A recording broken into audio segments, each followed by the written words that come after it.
welcome back. We are back here for our season 2, episode 6 of our weekly vodcast off of a little needed break here this past week in the vodcast. We welcome you, as always, Coach Robert Villafranca, Haley Wilson, and I am Bobby Mendez. We welcome you to the RC Audio Sports Vodcast. First, of course, as always, we want to thank our sponsors, Martinez and Associates, Rufio, Texas Revolution Youth Football and Cheer, Proper Realty with Vanessa G. Medina, Brooks, Rock and G Grill, Model Mortgage Plus, Superior Tax Service, Live from the South Side, J-Rod Video Productions, and Harlandale ISD. We'll talk also about J-Rod Video Productions too in our vodcast as we go along. On the vodcast today, we will talk about 28 5A tennis and cross country. We'll catch up with 14 5A Division II football, but we'll begin our show today with some volleyball. That was kind of the theme last week since we had no football. Volleyball got all the love, and Coach, we'll let you talk about volleyball. You were on Tuesday. We had a great matchup between Southwest and Harlandale. We were there for that one, and there was 2 undefeated teams going at it. We'll start off on Tuesday, then we'll talk about you and your daughter broadcast. That was be interesting to talk about too. So let's start off with that. Well, we had it was a football bye week last week, so we did get to give some extra love to volleyball. And last Friday night, as luck would have it, the big Harlandale and McCullum rivalry game, and we were able to cover that and stream that on RC Audio Sports. So a big week, a big night of volleyball that this past Friday. Harlandale topping McCullum 3-1 in the game that we brought to you on RC Audio Sports. Southwest with a win over Southwest Legacy in straight sets. Medina Valley topped win 3-1, and South San topped Southside 3-1 on that Friday night. It was a football-less Friday night, so we got to spend some extra time with volleyball, and just a great matchup that we got to cover there at the Dennis R. Smith Gymnasium at the McCullum High School campus. Yeah, it was a full week of volleyball. We had that Tuesday and then Friday of volleyball, so it was great. That's right. We had Tuesday, Friday, Tuesday, so 3 straight volleyball games. Love it. It was the Southwest game there at Harlandale High School is going back a full week that we didn't really get to talk about last week because we took a bye week on the podcast as well. But Southwest and Harlandale met each other at Harlandale High School, 5-0. Both teams were. And, it lived up to all the expectations. Harlandale took the first 2 sets. Southwest came back and took the 3rd set. And then that 4th set was just back and forth. And it was Harlandale that took that game finally, or took that match finally in the 4th set. Chanasty Viriabramea was our player of the game for that game. There were standouts all the way around. Addison Bartlett comes to mind from the Southwest team, as does Madison Milligan. They've just got so much talent over there. But over on the Harlandale side too, Kayla Ray is one of the best setters in the city, teeing it up for the hitters that Harlandale has, and Chanasty's certainly benefiting from that. And just an all-around great game. Savannah Garza, the libero there. We could do roll call. Southwest, when many of these teams get on the court, the 28 5A volleyball just has so many good volleyball players. We saw a bunch of them last Tuesday night at Harlandale when Southwest and Harlandale squared off. Harlandale won that one. They were undefeated 6-0, and then they won again Friday. They were 7-0. So. And then you want to get on want to move up to next week. They also won their game last Tuesday, but we'll get to that in just a minute. But Harlandale's still undefeated in 28 5A volleyball, and the only team to be undefeated at this point. Yeah. Yeah, and I know. Go ahead, Haley. I'm sorry. No, I was just going to say, chiming in with some of the Tuesday matches. Like Coach had said, Harlandale took the match against Southside 3-1. Southwest swept win 3-0, and then the game that we got a chance to cover, McCullum They defeated Southwest Legacy 3-1, but I know the interestometer was on the Medina Valley South San that game. was a good one. We were getting some live updates on Twitter, which we appreciate as we were covering the McCollum game. But Medina Valley ended up taking that one over South San 3-1. So ended up winning the first two sets. South San took the second one 23-25, so a real close one. And then Medina Valley ended up winning the final set 26-24. So as we kind of get into the end of the last half of the season, it never must wins, but the stakes are a little bit higher to stay in that top four for the volleyball teams that we get to cover. Things get a little bit tighter. And Haley, you brought, we talked about this on our stream from McCollum about how sometimes, volleyball by its nature and the way you keep scores, you could actually be winless. You could never, you could have a winless record, but still be very competitive within the matches. And South San certainly doesn't fit the example of a winless team. They're right there in the hunt for the fourth place spot in the district. But very interesting. Medina Valley beat South San 3-1, but 3 of those 4 sets were won by 2 points. Yeah. And let me see, we have it up here on the screen. Medina Valley took the first set 25-18, but after that it was 25-23 for Medina Valley. Then it was 25-23 for South San. And then that final set, Medina Valley took that one 26-24. And that's, those were hard fought matches. And South San doesn't come away with the notch, with the tick mark in the win column. But man, they're competitive, and they've got a big game coming up Friday as well. South San is right there with the top teams in this district. Yeah, this district is shaping up. I know we had some early predictions with some of these teams. And Coach, did you anticipate Harlandale being 7-0? It's hard to anticipate that, Bobby, but certainly they were district champions last year and got the core of their team back. Just right off the top of my head, I know that we lost the libero. Grace Pacheco is the one that's just coming to mind. But the core of the team, Harlandale had returning Serena Hernandez as well, a big hitter for Harlandale last year across the stage. But I certainly anticipated them to be in the mix. I certainly anticipated Harlandale to contend for the district championship. I don't know, it's hard to say that somebody's going to get through, and we're only 8 games in so far. We still have plenty of action left, but to anticipate that they would be undefeated, certainly the Harlandale faithful were hoping for that. But I mean, Southwest is really there. South San, we didn't know what to expect. People who are watching volleyball in 28-5A, South San coming over from a 6A district.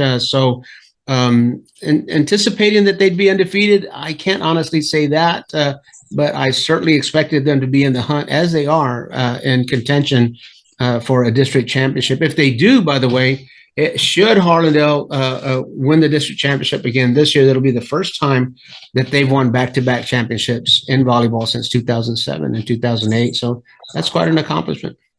And that's actually where I was going to lead to. That question was, I know you had mentioned it in one of the prior volleyball broadcasts, where the last time the Indians went back to back for champion in district champions for volleyball.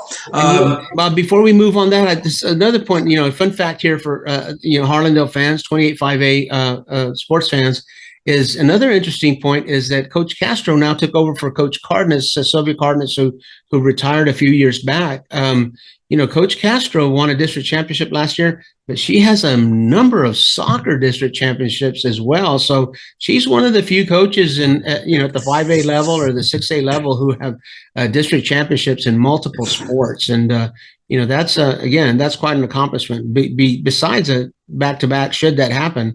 But Coach Castro, she had, I think, maybe 4 straight soccer district championships when she was leading that group. So, well, that's going to be a good question for you for the history books to see which coaches have won multiple district championship in different sports.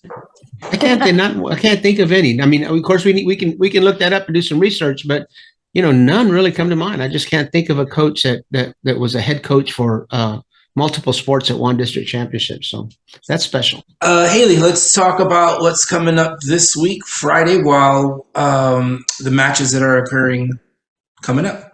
Yeah, absolutely. So this Friday we have South San at Harlandale. We had a chance to cover the flip earlier this season, Harlandale at South San. Now we're reversing back. So South San at Harlandale. We have Southwest at Medina Valley, McCollum at Wynn, and Southside at Southwest Legacy. So a couple of big ones. South San at Harlandale is definitely going to be on a coach's interest-ometer, if you will.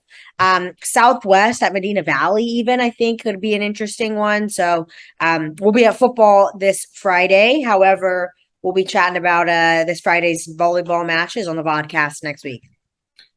And it is football Friday again. 14-5 AD2 pick it up again. But an interesting part of the schedule this week is that it's South San's homecoming.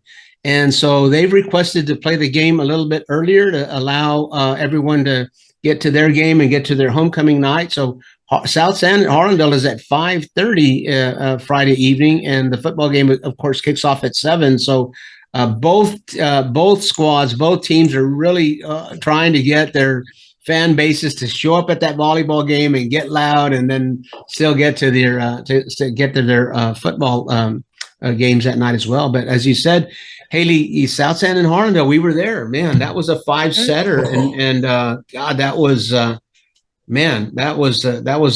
match for the ages, an instant classic. And Harlandale, of course, they're undefeated, so they won that game. But South San would certainly like to avenge that loss. They had a 2-set lead before Harlandale came back and took the last 3 sets. And as you said, Southwest and Medina Valley, another matchup between 2 top 4 teams. So we've got to the interestometer is gonna be stressed. The interestometer is gonna be stressed this Friday with the games that are being played. But we'll again, we do our best while we're streaming. That Friday night we'll be streaming Highlands at Harlandale football, but we'll do our best to get these scores and report them to you live as we get them. Yeah, and if we talked about that very first broadcast for volleyball this year at South San. I mean, that atmosphere, if it's anything like it was in that first game, I don't think you could go wrong with going to the volleyball game, then getting on over to the football game, because that's going to be an action-packed night. What the 2 loudest events that we've covered? Oh, haven't they been? Is definitely the South San at Harlandale, and then the Southwest at Harlandale. So those were really loud. Those were loud gymnasiums. And, kind of that Tuesday nights, we've said this on our streams, for volleyball, Tuesday nights are the big night because they don't have to share with the football crowd, and the campus and the fan bases and the student sections can really come out. So if you want a loud volleyball game, Tuesday's more likely to get you that. But as the schedule kind of played out this year, this Friday was bye week, big game. And then the homecoming schedule for South San kind of allows the fan bases to, the loyalist of the fan base to make both of those games. It's certainly double doable. Header, Certainly doable. Well, all right, that should wrap us up for volleyball. Coach, you want to take us into some cross country? Sure. We had a cross country meet. I'll get the girls' results here. The most of the teams in 28-5A competed at the Southwest Invitational. Wynn and Medina Valley were not at this meet, but among the 28-5A runners that competed at this meet this past week, as a matter of fact, the teams are competing Wednesday night, and we'll report that to you. On social media when we get those results. But last week, Alicia Galvez and Regina Pompa, both of Southwest Legacy, they're returners. They were top finishers last year at the district meet. But Alicia Galvez finished first among 28-5A runners. She finished 3rd at the meet. Regina Pompa finished 5th at the meet, but 2nd among 28-5A runners. And they were followed by Madison Perez of Southwest, Tommy Betancourt of Southwest, Hannah Maldonado of Southwest Legacy, and Austin Walsh of Southwest. The top 6 finishers, if that kind of gives you a glimpse of what we can expect at the district meet, the top 6 finishers among 28-5A runners were all from either Southwest Legacy or Southwest. And And so that kind of gives you a sneak peek at what we might expect at the district meet. Those are the girls. Haley? Yep. For the boys, similar, I guess, but a little bit different in that a couple more schools into the mix. So for the boys, Anthony Zapata from Southwest Legacy actually finished first in the entire meet. So big shout out to Anthony. Moises Diaz from Southwest Legacy finished fifth. Darren Kalunga finished 11th. Hector Loredo from Southside 14th. Victor Hernandez in 17th, and Tristan Regalado from Harlandale finished 19th. So Southwest Legacy, Southside, and Harlandale all represented on the boys' side. So a little bit more variety, but Southwest Legacy kind of dominating from the boys' side as well. As you know, at cross country, you can advance to the regional round one of two ways: either the top teams advance. And then the top 10 runners also, I think it's the top 10 runners that also, so at the regional meet, you can advance because of an individual time, or you can advance because your team has a cumulative top record. So we'll keep an eye on those. I think we're only a couple of weeks away. That district meet, don't have the calendar up. I hate to go so much on memory, but we're either a week or 2 weeks away. It's coming up really soon. That the cross country meet is. Well, clearly, I never ran any cross country, as you can clearly see. But I give a lot of credit to those guys because that's some dedication, and that's pretty impressive. All self motivation to do that, like total intrinsic drive, and yeah. Well, I never ran cross country, but one time I had a class from the last room in the annex to the last room in the third hall. There you go. That was kind of a trek. Closest that you got. Cross Indian country. There you go. Well, all right. Well, congratulations to those individuals in cross country. This is a good time, Coach, to get into football since we had that bye week. There was really no action last week, but it's a good opportunity, Haley and Coach, for us to kind of assess the first half of the season, and then go into the remaining half of the season, or what's left of the 14-5A Division II. We know that Alamo Heights and Harlandale stand both undefeated, followed by Highlands, which is 3-1, Burbank 2-2, McCollum 2-2, Sam Houston 2-2, and then Edison 1-3, Jefferson 1-3, Lanier 1-3, and Brackenridge 0-4. So let's talk about those. I'll let Haley, whatever you want to talk about in 14-5A. What stands out to you? What your first assessment of the first half of what we've seen, and what you think going forward? Yeah, I think we've had the chance to cover a good amount of these teams. I know Harlandale, they've had a couple of games. They're undefeated, right? But a couple of their games were a little bit closer. I think especially that first game they covered this season. I think from then on, we've really started to see things click, right, for the Indians. I think that first game out, and I'm drawing a blank on who they played. Edison, there we go. A little bit timid. Came out that first half, things were kind of shaky, and then went back into the locker room. And it really, like, no joke, ever since that second half of football on, every game that we've had the chance to cover, they've been firing on all cylinders, right? I haven't had the chance yet to cover an Alamo Heights game up until this point. So I'm excited for when I have the chance to see Alamo Heights in person. Obviously, they're also undefeated. But so far, I've just been really impressed with the Indians and with their kind of growth and progression that I've seen so far this season. And McCollum coming out and getting a couple of wins and taking care of business in some of the games that we've covered too. So I know we have some interesting games coming up this week, Coach, but would love to hear your first half synopsis. Speaking of interesting games, a little bias here, but I think we're streaming the best two games on this week's slate. This Thursday, we're going to be at the San Antonio ISD Sports Complex, where McCollum travels to play Burbank, and that's our Thursday night stream. And then Friday night, we're going to be back at Harlandale Memorial Stadium for the Highlands Harlandale game. And maybe I'm showing bias, but I think I'm being true here. This is those are the two matchups this week that pit two top four teams against each other. So these games are going to loom large in the seeding eventually that happens. McCollum and Burbank both tied at 2 wins and 2 losses apiece. They're part of a 3-way tie for 4th place.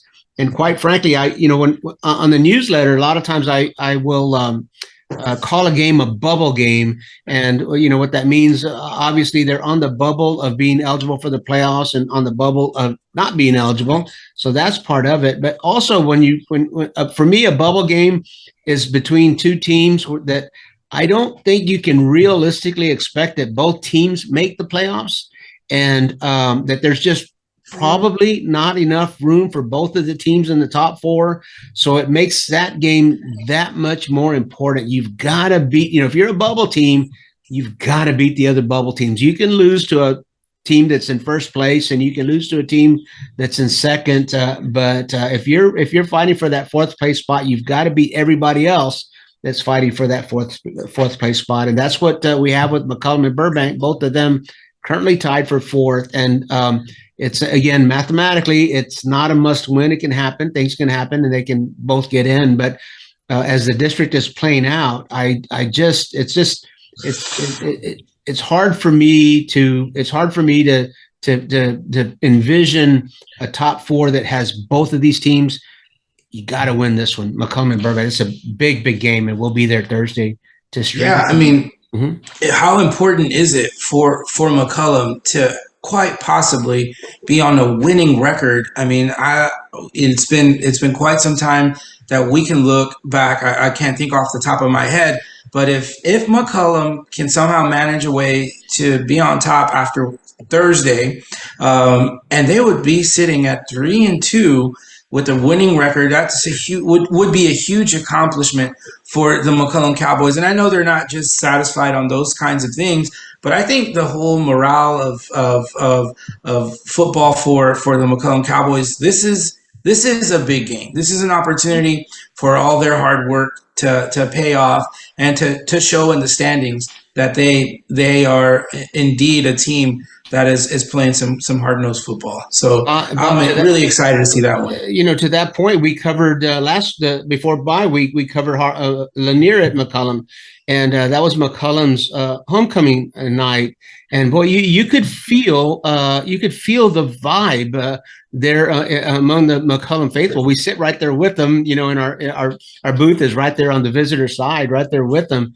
But you could really feel the optimism, and you could feel it was just a very positive vibe. And I think you hit the nail right on the head.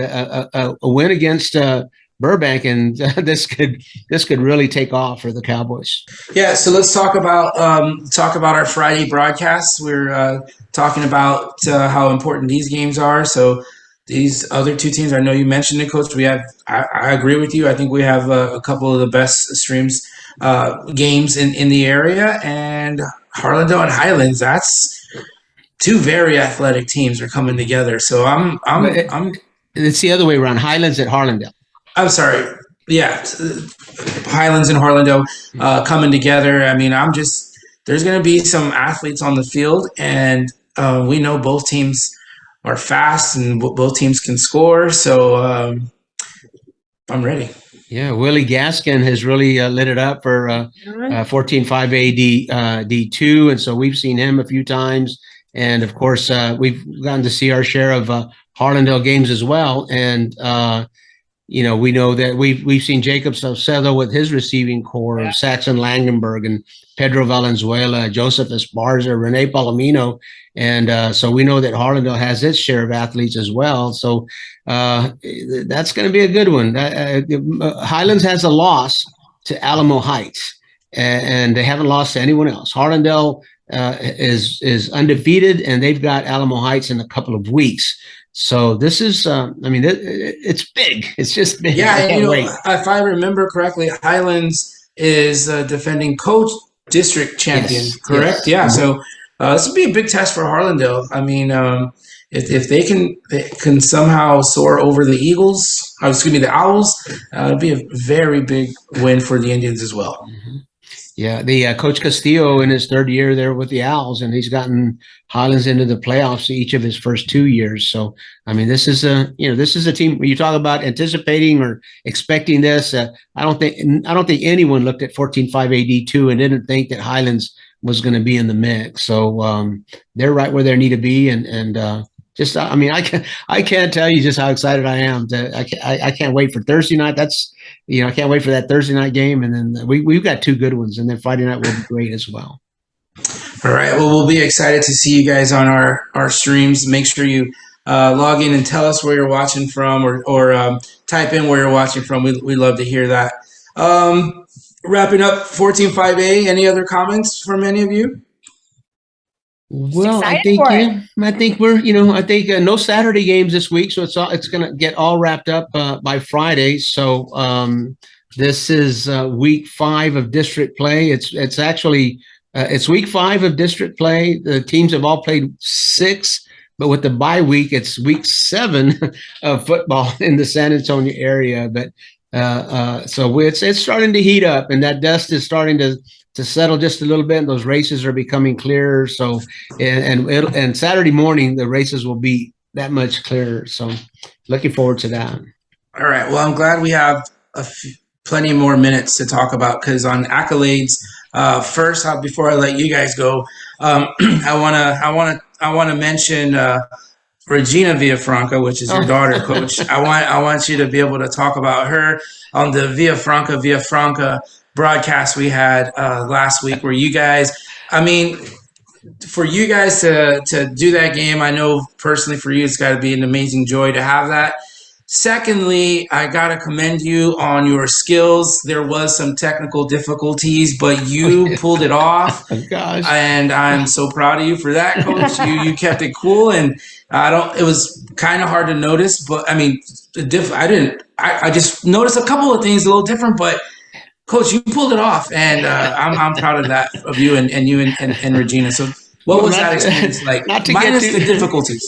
Not to get too technical, but our cameras went down on us, so we had to figure out Plan B, and we did, and Regina was there. Regina, of course, she was playing volleyball before she walked. And Bobby and Haley were out of town and unavailable for that game. And RC Audio Sports, we knew we wanted to do it. I said, I've got an idea. Regina's asked me before if we ever needed somebody. I said, let me see if she was serious. And she stepped right up. She didn't even know who was playing. She says, yeah, I'd like to do that. She says, who's playing? That's Harwell and McCullum. So, oh, wow, that's great. So, it was a blast. And I don't know. I had such a great time, and I really enjoyed. I've seen her play volleyball again. She was playing volleyball before she walked, and I've watched her play so many times, and she loves the sport. And so it was great to have her alongside. And thank you for giving us that opportunity to do that. That was a moment to treasure, and an evening to treasure. Well, now she's on the short list of people we call. I told her she was the bullpen. I said, okay. Yeah, just wait. Good job. Right. Thank you very much. No, thank you guys. All right, let you guys give us your shout outs or accolades. Yeah, I'll kick us off with ours, or at least mine for this week.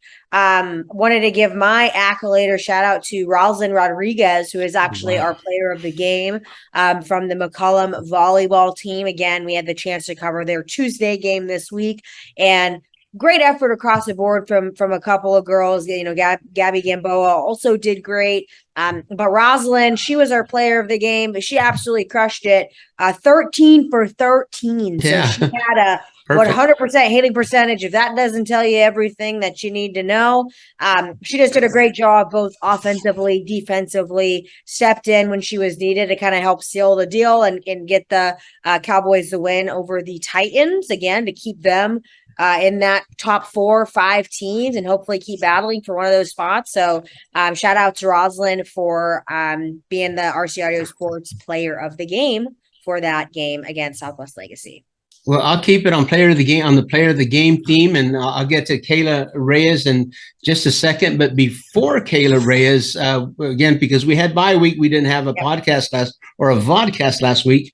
The last Tuesday's game, Chanasty Virial Bermea was the player of the game for Harlandale in their victory over Southwest. But here a little bit in more recent history, last Friday we covered Harlandale at McCullum, and it was the setter extraordinaire for the Harlandale Indians, Kayla Reyes, who shone above the other players, and we selected her to be our player of the game. The setter, again, I mean, I think that the highlight reels belong to the hitter a lot of times because they're the end of the play, and it's just like like any other sport. You've got your running backs and you've got your skill players, your receivers that are scoring the touchdowns, but they certainly would not have gotten there without some great line play and some great supporting play in other places. But sometimes the setter, sometimes the setter gets a little bit overlooked, but Kayla she really flies around. She's got some great passers on her team, so it makes her job a little bit easier, but she can really fly around and correct some passes and you put the ball just right where Chanasty Virial Bermea needs it, or Avery Green needs it, or Nevea Anguiano now is back, or Natalie Garcia. Every hitter's a little bit different, and Kayla just has a sense for where each of her setters needs the ball, and just does a great job with that. So, well, she was certainly due for one. She's been very consistent, with that. So, congratulations. She was the San Antonio Express News Player of the Week 1 week too. So you're right. She's been very consistent. Been doing a great job all year long. Congratulations to those players of the game. Thursday it is McCullum at Burbank. Hey, we have a guest. We have a guest color guy. Yes, Coach Manny Campos. So he was a longtime Harlandale coach, and then moved up into administration. Mm-hmm. Worked with you, right, Coach? Well, before that, he was an athletic director for Southside ISD, right. And then he moved over to Somerset, and he was an administrator there as well. But we're very happy to have him Thursday night. So he's in our bullpen as well. So Coach Campos will join us for that game. Looking forward to that. Excited to tune in on that. So once again, thank you all for joining us on this podcast tonight or today or this morning or whenever you're watching it. So Coach Robert Villafranca, Haley Wilson, have a good rest of the day.